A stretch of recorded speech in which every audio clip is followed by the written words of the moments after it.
Muy buenas noches, les habla Luis Alfredo Álvarez, soy abogado colombiano y miembro de la Law Society de Ontario. Me he dedicado durante más de 10 años al tema de la inmigración. El tema que más domino es los refugios. He terminado hacer este video específicamente sobre el caso de refugio de colombianos en Canadá. ¿Por qué he determinado hacer eso?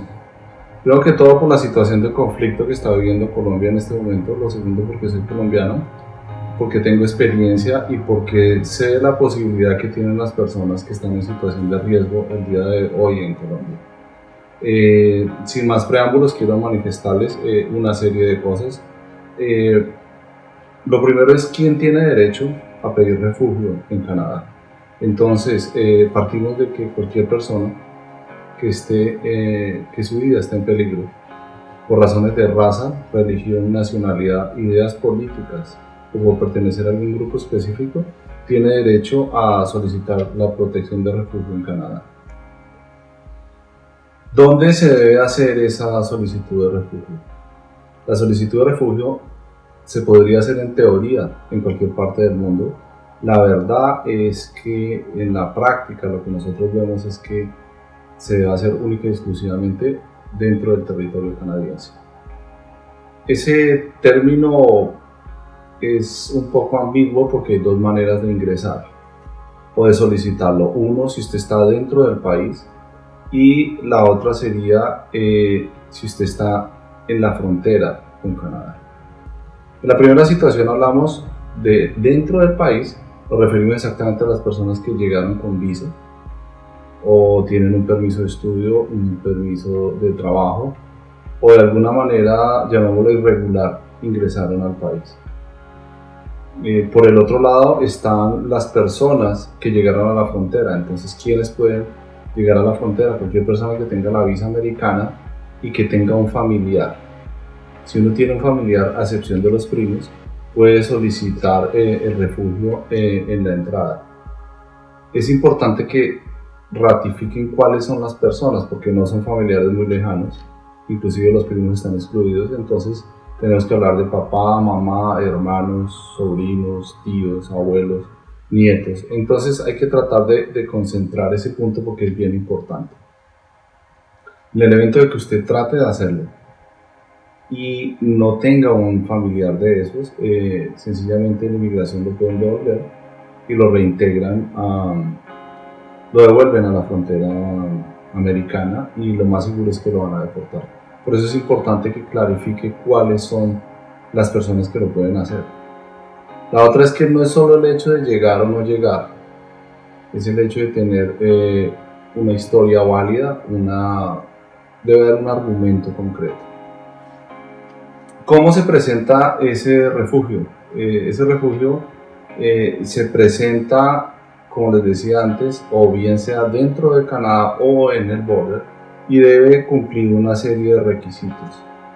Normalmente nosotros les recomiendo que miren la forma INM 5745. Esta forma les explica cuáles son los documentos que se requiere, y leyéndolos usted puede concluir más o menos cuáles son los tipos de preguntas. Le van a preguntar la nacionalidad, si tiene familiares, sus direcciones, cuál es la razón de su peligro. Es bueno que entren en detalle a mirar esas formas porque pues no es nada del otro mundo, pero a futuro usted se podrá dar cuenta lo concreto que es y lo importante y el sentido que tiene dentro de la historia. La verdad que el tema de refugio como tal no es mucho lo que se debate en la entrada, pero usted tiene que exponerlo, tiene que explicarlo, y en ese momento le entregan una forma, unos documentos para que llene, se llama el BOC, que es el Basis of Claim. Ese documento tiene usted un término de 15 días. Con la situación del COVID están dando un poco más de plazo para llenarlo, donde usted relata básicamente la historia de lo que le está sucediendo en su país. Muchas personas creen que es solo llegar y contar una historia y ya. No es así. Es mejor que evalúen con anterioridad el contenido y la calidad de lo que están haciendo. Hay muchas providencias, hay muchos documentos, hay muchas cosas que usted tiene que estructurar como un caso, porque el mejor abogado que usted tiene es un buen caso. Si usted tiene un buen caso, todo va a rodar perfectamente. Si usted no tiene un buen caso, los resultados van a ser obvios. Hay que documentarlo. ¿Qué pruebas sirven? Las denuncias, fotografías, si tuvo incapacidad, si lo golpearon, si estuvo detenido, si lo arrestaron. Todas esas cosas hacen parte fundamental dentro del caso. Las pruebas testimoniales, toda esa cosa, si usted recurrió a varias entidades, si usted cambió de domicilio, todo eso hay que evaluarlo. Hay mucha gente que solo teniendo la visa o teniendo un familiar dice, no, yo voy y allá arreglo el caso. Eso no es cierto, eso no sirve. La idea es tener estructurado una denuncia, un caso fuerte desde antes, pensar en muchas estrategias que van a serle útiles en el futuro. Por esa razón es mejor que estructure muy bien el caso, que lo documente y que evalúe. Usted puede mirar en fallos, voy a dejar unos links al final del video. Usted puede mirar fallos de allá donde están las historias de cómo fue y por qué los aprueban o por qué los niegan. Es importante que revisen todo eso. ¿Qué más les podría indicar? La cuestión documentaria.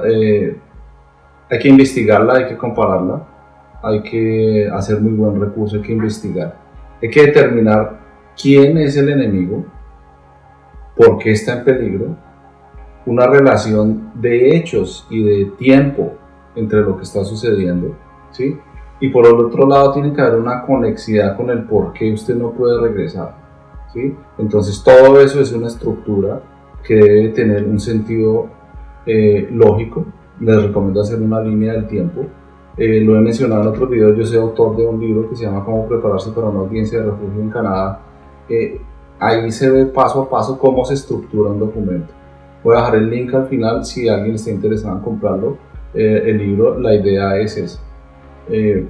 Hay unos grupos de personas que tienen más probabilidades que otros. Eso no quiere decir que los otros estén excluidos, pero digamos que en el común hay una serie de personas que tienen un punto importante que se debe analizar. ¿A qué me refiero a ese punto importante? Personas sindicalistas, líderes sociales, personas de color, personas miembros de la ONG, de la rama judicial, algunas autoridades judiciales, miembros de la fiscalía. Hay muchas entidades, o sea, ¿quién es el enemigo? Lo que va a determinar cómo es su caso, ¿sí? Tiene que identificar plenamente. Es el ELN, las FARC, es el Estado, son los paramilitares, sea el que sea, se tiene que saber quién es, porque lo normal es eso. Usted no puede decir, no, es que me están llamando, pero no me dicen quién es. Póngale lógica a lo que está hablando. Si alguien le está amenazando, le va a decir qué debe hacer o qué no debe hacer y quién es. Si una persona que le está generando miedo a usted no es capaz de decir quién es, pues sencillamente no deberíamos pensar que es un gran enemigo. Ahora, cuando usted presenta pruebas que está huyendo de alguien, ese alguien tiene que existir. No puede ser una cuestión imaginaria que de pronto, esos casos son los casos que se pierden. Les reitero, cualquier colaboración que ustedes necesiten, hay que documentarse muy bien. Nosotros estamos en condiciones de colaborarles. Voy a dejar unos links. Si tienen alguna duda, con gusto, estoy presto para servirles. Feliz día.